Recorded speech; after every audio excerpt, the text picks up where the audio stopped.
జీవనదిని నా హృదయములో ప్రవహింపజేయుమయా. జీవనదిని నా హృదయములో ప్రవహింపజేయుమయా.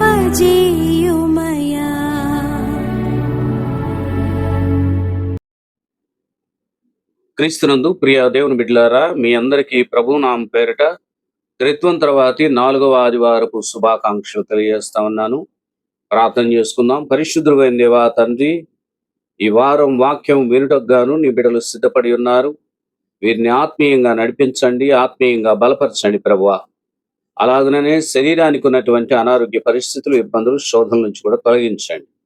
ప్రతి వ్యక్తి ఆత్మీయ ఆనందంతో తృప్తి పొందినట్లుగా జీవాహారమైన ఈ వాక్యమును తండ్రి వారికి ఇచ్చి నడిపించుమని, దేవా నీ స్వహస్తాలతోనే వీరిని దీవించుమని యేసు నామమున అడిగి వేడుకొనుచున్నాము తండ్రి, ఆమేన్. ప్రియులారా, ఈరోజు మనకి ఇవ్వబడినటువంటి వాక్య భాగాలు పత్రిక పాఠ్య భాగముగా రోమా పత్రిక 8వ అధ్యాయం 18 నుంచి 23 వచనాలు చదువుకున్నాం. సువార్త పాఠ్య భాగముగా లూకా సువార్త 6వ అధ్యాయం 36 నుంచి 42 వచనాలు చదువుకున్నాం. ఈరోజు మనం చదువుకున్నటువంటి వాక్య భాగంలో మనకున్నటువంటి టాపిక్, అంశం, వేషధారి నిన్ను నీవు తరచి చూచుకో. మూల వాక్యానికి మనం వెళదాం. లూకా సువార్త 6వ అధ్యాయం 42వ వచనం. నీ కంటిలో ఉన్న దూలమును చూడక నీ సహోదరునితో, సహోదరుడా, నీ కంటిలో ఉన్న నలుసును తీసివేయ నిమ్మని నీవేలాగు చెప్పగలవు? వేషధారి, మొదట నీ కంటిలో ఉన్న దూలమును తీసివేయుము, అప్పుడు నీ సహోదరుని కంటిలో ఉన్న నలుసును తీసివేయుటకు నీకు తేటగా కనబడును. సందర్భం ఏమిటంటే, వేషధారులైనటువంటి శాస్త్రుల గురించి, పరిసయ్యుల గురించి యేసుక్రీస్తు ప్రభు 12 మంది శిష్యులతోనూ, వెంబడించిన యూదులతోనూ, విశ్వాసులతోనూ ఈ మాటలు చెప్పుకొచ్చారు. ఒక మైదానం మీద వారందరినీ కూర్చోబెట్టి యేసుక్రీస్తు ప్రభు బోధించటం ప్రారంభించారు. వేషధారుల గురించి చెప్తున్నాడు. నిజమే కదా, మన కంటిలో మనము దూలముంచుకొని ఎదుటివారి కంటిలో ఉన్న నలుస్సును వెతుకుతాం మనం.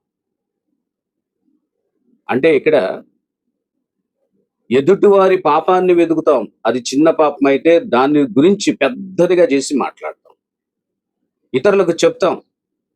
నిజంగా మన నోటిని పాడు చేసుకోవటం అంటాం, అది మన మనస్సును పాడు చేసుకోవటం అని అంటాం. విశ్వాసులైనటువంటి వారు ఇలాగూ ఉండకూడదని దేవుడు చెప్తున్నాడు. మంచి మనస్సు కలిగినటువంటి వారై ఉండాలే గాని చెడు ఆలోచనతో ఉండకూడదని దేవుని యొక్క వాక్య భాగం చెప్తుంది. అవును, వేషధారుల వలె మీరు ఉండొద్దు. అంటే ఈ శాస్త్రులు, పరిసయ్యులు వీళ్ళంతా కూడా ఉపవాసం ఉంటారు, దేవుని సన్నిధికి వస్తారు, దేవుని సన్నిధిలో కానుకలు ఇస్తారు, దేవుని సన్నిధిలో మొర పెడతారు. కానీ వీరు వేషధారుల వలె ఉంటారు. వేషధారణతోనే అవి అర్పిస్తారు, కానీ నిండు మనస్సుతో, పూర్ణాత్మతో వారు అర్పించరు. అందుకని యేసయ్య వారిని ఉద్దేశించి తనను వెంబడించినటువంటి వారందరికీ మాటలు చెప్తారు. ఒకటి, కనికరించండి. వేషధారులకి కనికరం ఉండదు, కానీ కనికరిస్తున్నామని చెప్పుకుంటారు. మీరైతే కనికరించటానికే ప్రయత్నించండి అని చెప్పాడు. రండి, ఇక్కడ సమూయేలు 2వ గ్రంథం 12వ అధ్యాయం 4వ వచనం మనం చదువుకుందాం. అట్లుండగా మార్గస్థుడు ఒకడు ఐశ్వర్యవంతుని యొద్దకు వచ్చెను.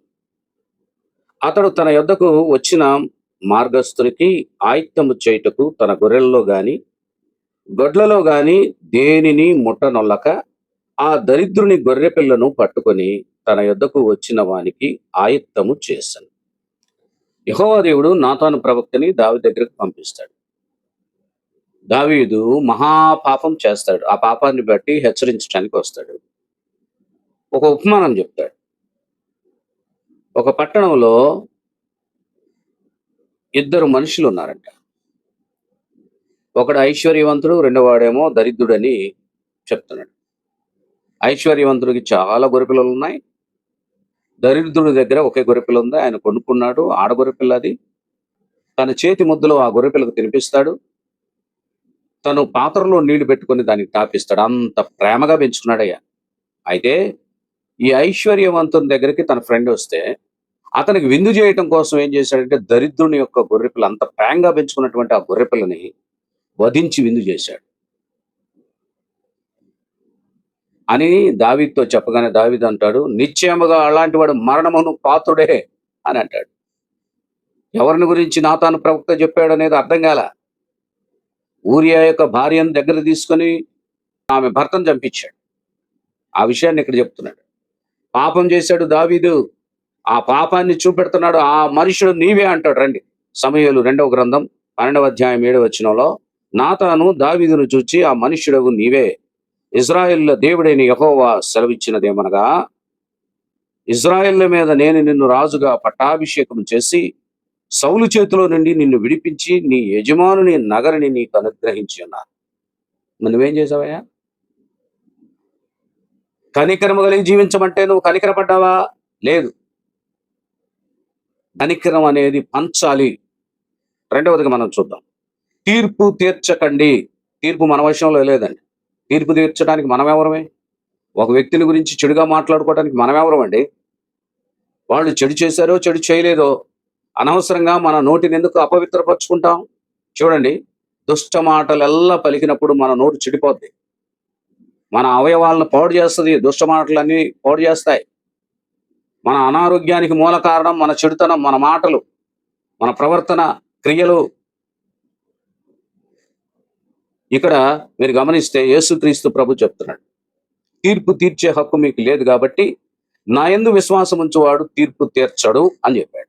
రండి, ఆదికాండం 38వ అధ్యాయం 24వ వచనానికి వెళితే, రమారమి 3 నెలలైన తర్వాత నీ కోడలకు తామారు జారత్వము చేసెను, అంతేకాక ఆమె జారత్వం వలన గర్భవతి అయినదని యోధాకు తెలుపబడెను. అప్పుడు యోధా ఆమెను బయటికి తీసుకొని రండి, ఆమెను కాల్చివేయవలనని చెప్పాను. చూసారా, అసలు ఆమె గర్భం ఎవరి వలన ధరించింది? అసలు ఎవరు తప్పు చేశారు ఇక్కడ? గమనించండి. ఈయన పశు సంపదనంతా తోలుకొని పోతూ ఏం చేశాడు? అక్కడ ఎవరో ముసుగు ధరించుకొని ఒక స్త్రీ కూర్చొని ఉంటే ఆవిడ వ్యభిచారం కలిగిన స్త్రీవనని ఆమెతో కలిసిపోతాడు. మరి ఆవిడ, నాకు నువ్వేమి ఇస్తావు అంటే, గొర్రెపిల్లని ఇస్తావా, ధనాన్ని ఇస్తావా అంటే, నా దగ్గర ఇప్పుడు లేవు కానీ నేను కొన్ని వస్తువులు ఆవిడ చేతికిచ్చి వస్తాడు, నేను మరలా వచ్చి నీకు అవి అప్పగిస్తాను. ఆవిడేం చేసింది? ఈ వస్తువులు తీసుకొని వెళ్ళిపోయింది. కోడలన్న సంగతి తెలియదు కదా. ఈయనేమో పరిశుద్ధుడు అనుకుంటున్నారు. చాలా మంది ఏంటంటే తప్పులు చేస్తూ ఉంటారు, పాపాలు చేస్తూ ఉంటారు. కోడలు విధవరాలు, ఆమె యొక్క వైధవ్య వస్త్రములను తీసివేసి అక్కడ వచ్చి కూర్చుంది. ఈయనేమో తప్పు చేశాడు. సరే, ఈయనకు తెలియదు ఈ విషయం, నా కోడలన్న సంగతి కూడా తెలియదు. తర్వాత ఏం జరిగిందంటే, తామారు 3 నెలల గర్భవతి అని తెలిసిన తర్వాత ఎవరో వచ్చి చెప్పారు, అయ్యా నీ కోడలు గర్భవతిగా ఉంది అని చెప్పడంతోనే దాన్ని బయటికి తీసుకురండి, కాల్ చేయాలంటున్నాడు. మళ్ళీ వెంటనే ఆవిడ బయటకు వచ్చిన తర్వాత, అయ్యా నేను గర్భవతి అయినది మాత్రం వాస్తవమే, ఈ వస్తువులు ఎవరిగా గుర్తుపట్టమంటే ఆయన గుర్తుపడతాడు. అప్పుడు ఆయన ఏమంటాడు తెలుసా? నేనే పాపినని. చూడండి, నా కోడలు మంచిదని చెప్తాడు. అంటే తీర్పు తీర్చడానికి నువ్వెవడవి? నువ్వు తప్పు చేసావు. అసలు నువ్వు తప్పు చేయకూడదు. ఆ వయసులో నువ్వు తప్పు చేసావు. కోడలు కూడా అట్లా చేయకూడదు. కోడలు అలా చేసింది. మీ ఇద్దరు తప్పే చేశారు. సమర్థించుకోవటం ఎంతవరకు కరెక్ట్ ఇది? అందుకనే వాళ్ళ గురించి వ్రాయబడింది, తీర్పు తీర్చకుడి. తప్పు చేసి నువ్వు ఎలా తీర్పు తీరుస్తావు? బయటికి తీసుకురంటారా, కాల్ చేద్దామని ఎట్లా అంటావు నువ్వు? తీరా అతని దాకా వచ్చేసరికి సర్దుకుంటున్నాడు. చూసారండి, ఇలాంటి మనుషుల్ని అనేక మందిని మనం చూస్తాం. అందుకనే యేసుక్రీస్తు ప్రభు చెప్తున్నాడు, లోపల ఒకటి బయట ఒకటి మాట్లాడద్దు. నువ్వు మాట్లాడే మాట అవునంటే అవును, కాదంటే కాదు. అది స్వచ్ఛమైందై ఉండాలి, అది పవిత్రమైందై ఉండాలని దేవుడు చెప్తున్నాడు. తీర్పు తీర్చే హక్కు నీకెక్కడిది? నీవు నోటి మాటల వలన, నీ యొక్క శరీరం వలన ఇన్ని తప్పులు చేస్తూ నువ్వు తీర్పు తీర్చడానికి హక్కు నీకు లేదు అంటున్నాడు. మూడవది, నేరము మోపకుడి. నేరాన్ని ఇతరుల మీద మనం ఎలా మోపుతామండి? నేరాన్ని ఇతరుల మీద మనం మోపొచ్చా? మనమే పెద్ద నేరస్తులం. అలాంటిది ఇతరుల మీద ఎలా మోపుతాం? అందుకని యేసయ్య చెప్తున్నాడు, ఇతరుల మీద మీరు నేరం మోపొద్దు అని.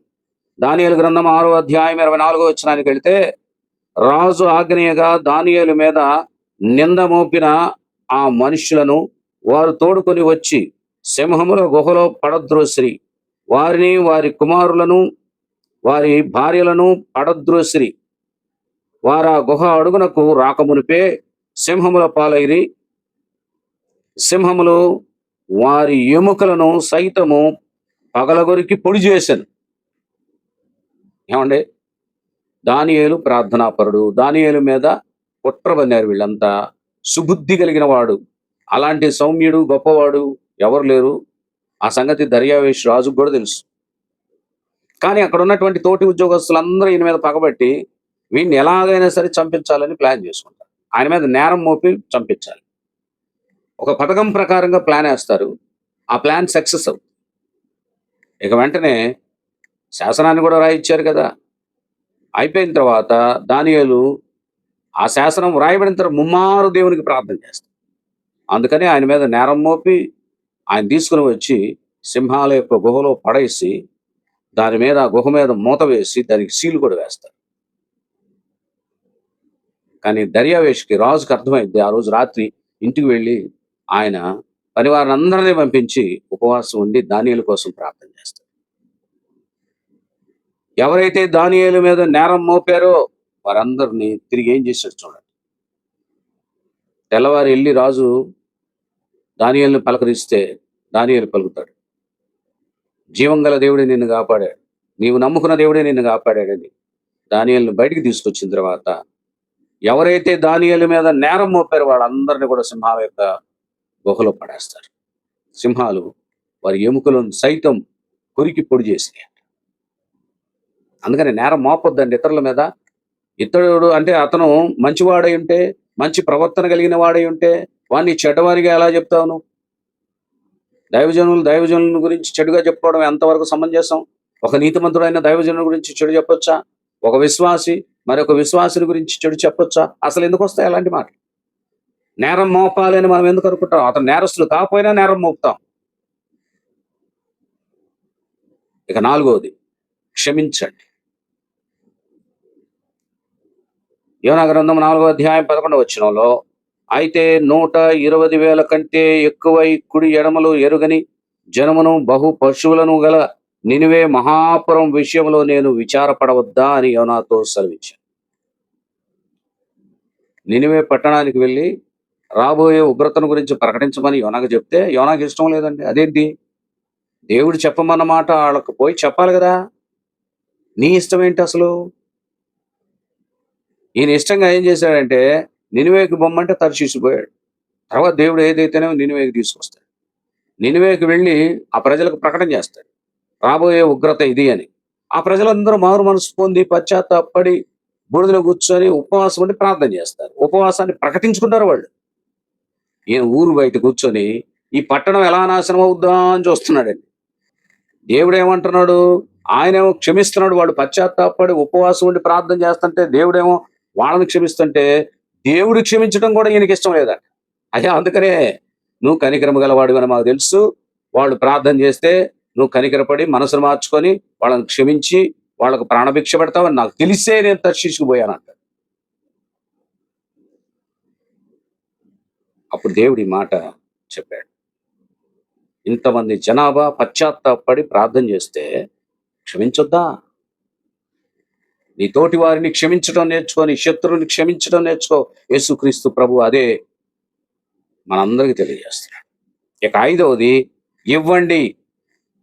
ఆదికాండం 25వ అధ్యాయం 30వ వచనంలో, నేను అలసి ఉన్నాను, ఆ ఎర్ర ఎర్రగానున్న దానిలో కొంచెము దయచేసి నాకు పెట్టుమని అడిగాను. అందుచేత అతని పేరు ఎదోము అనబడింది. ఇద్దరు అన్నల తమ్ముళ్ళే. తమ్ముడు ఏమంటున్నాడంటే చిక్కుడుగాయ కూర, కలగలుపుల కూర, ఎర్రెర్రగా ఉన్నటువంటి కూర. అడవికి పోయి ఇచ్చినటువంటి అన్న తమ్ముడితో అంటాడు, కూర వండుతున్నావు కదరా, నాకు పెట్టు, ఆకలి అవుతుంది అని. తమ్ముడు ఏమడుగుతున్నాడు చూడండి, నీ జ్యేష్ఠత్వం నాకు ఇస్తే కూర పెడతానన్నాడు. కూర కోసం జ్యేష్ఠత్వాన్ని అమ్ముకున్నాడండి, ఆహారం కోసం. అన్న అసలు తమ్ముడు ఏం చేయాలి? అన్న అలసిపోయి వచ్చాడు, అన్నయ్యకి అన్నం పెట్టాలని అనుకోవాలి కదా తమ్ముడు. కుట్రతో జ్యేష్ఠత్వపు హక్కును అడిగాడు. ఈయన కూడా అమ్మేశాడు. మీరు అలా ఉండొద్దు అంటున్నాడు. ఒకడు కొనుక్కునేవాడు, ఒకడు అమ్మేవాడా? నీ జ్యేష్ఠత్వాన్ని అమ్ముకోవడానికి నువ్వెవరివే, కొనుక్కోవడానికి నువ్వెవరివి? అందుకని దేవుడు ఇక్కడ ఏం చెప్తున్నాడంటే, ఇయ్యండి, వాళ్ళ దగ్గర లాభాన్ని పొందకండి అని చెప్తున్నాడు. కానీ ఇక్కడ అన్నయ్యకి ఇచ్చి జ్యేష్ఠత్వాన్ని తీసుకున్నాడు. భయంకరమైన విషయం. అలాగే మీరు ఉండొద్దు అంటున్నాడు. ఇక 6వది, కొలత పెట్టి కొలవకండి. మనం ఏ కొలతతో కొలుస్తామో తిరిగి అదే కొలతతో కొలవబడతాం. ఒక తల్లిని, ఒక తండ్రిని, ఒక కుమారుడు కొట్టాడు అనుకో, రేపు వాడి కుమారుడు వాడిని దండటానికి రెడీగా ఉంటాడు. నువ్వేది కొలతతో అయితే కొలిసావో అదే కొలతతో కొలవబడతావు. తిరిగి మిమ్మల్ని ఏడిపించావు, మీ నాన్న ఏడిపించావు, రేపు నీ కుమారుడు నిన్ను ఏడిపిస్తాడు. గుర్తు చేసుకో. మనం అదే కొలతలో కొలవబడతాం రేపు. అందుకనే ప్రభు ఇక్కడ చెప్పాడు. రండి, ఇక్కడ సమూయేలు మొదటి గ్రంథం 19వ అధ్యాయం 10వ వచనానికి. సౌలు ఒకే దెబ్బతో దావీదును గోడకు పొడుచుతున్న తాత్పర్యం కలిగి ఈట విసిరాడు. దావీదు అతని ఎదుట నుండి తప్పించుకునేనందున ఈట గోడకు నాటగా దావీదు ఆ రాత్రి యందు తప్పించుకొని పారిపోయాడు. చూడండి, ఇక్కడ దావీదేమో సౌలు దగ్గరకు వచ్చి సౌలుకున్నటువంటి దురాత్మను పోగొడతాడు, సౌలుకి మేలు కలిగిస్తాడు. మేలు కలిగించిన వాడికే కీడు చేయాలనుకుంటున్నాడు సౌలు. ఈట పట్టుకొని కూర్చున్నాడంట. ఈయన వీణ వాయిస్తున్నాడు. ఆ ఈటను తీసుకొని ఒక్కసారిగా ఆ ఈటను విసిరాడంట. అంటే చంపేయాలని విసిరాడు. ఏమండే, మనం ఒక వ్యక్తిని కాపాడాలని వస్తే మనల్ని కాపాడినటువంటి వ్యక్తిని చంపుతామా అంటండి? ఇక్కడ జరిగింది అదే. చంపబోయాడు, కానీ ఈట పోయి గోడ గుచ్చుకుంది, పారిపోయాడు దావీదు. అలాగూ దావీదుని ఎన్ని హింసలు పెట్టాడో, ఎన్ని బాధలు పెట్టాడో, చివరికి ఎట్ట చచ్చిపోయాడు తెలుసా సౌలు? రండి, దినవృత్తాంతాల మొదటి గ్రంథం 10వ అధ్యాయం 4వ వచనానికి వెళ్తే, అప్పుడు సౌలు, సున్నతి లేని జనులు వచ్చి నాకు మానభంగం చేయకుండా నీవు నా కత్తి దూసి నన్ను పొడిచివేయమని తన ఆయుధములను మోయివానితో అనగా వాడు బహుగా భయపడి అలాగు చేటుకు ఒప్పలేదు. కనుక సౌలు తన కత్తి మీద పడెను. చూసారా, దావీదును హింస పెట్టి దావీదును పొడవాలి, చంపాలని చూసినటువంటి సౌలు తిరిగి ఆయన కత్తి మీద ఆయనే కావాలని పడి చనిపోయాడు. చూసారండి, అందుకనేనండి దుర్మార్గం చేయకూడదు. మనకు మేలు చేయాలని వచ్చినోడిని చంపితే ఎట్లా అండి? మనకు మేలు చేసిన వాడికే కీడు చేయని ఉద్దేశిస్తే ఎట్లా? ఏమండి, డబ్బు ఉంటే ఒక రకంగా, డబ్బు లేకపోతే ఒక రకంగా చూస్తారా? మేలు చేసిన వాడిని ప్రేమించరా? మేలు చేసిన వాడికి ఇదేనా నువ్వు ఇచ్చేది? ఇలాంటి వాళ్ళు ఉంటారండి. దావీదు ఎంత మేలు చేశాడు, కానీ సౌలు చంపాలని చూస్తున్నాడు. అందుకని చివరికి ఆయనే చచ్చిపోయాడు. చూడండి, యేసుక్రీస్తు ప్రభు చెప్తాడు, మీరు అలాగుండొద్దని చెప్తున్నాడు. 7వది, గుడ్డివాడు గుడ్డివానికి త్రోవ చూపగలడా? చూపలేడు. ఇద్దరు కలిసిపోయి ఎక్కడ పడతారు? గుంట్లో పడతారు. అందుకని ఒక నీతిమంతుడు అనీతిమంతుడికి త్రోవ చూపు చెప్తున్నాడు యేసయ్య.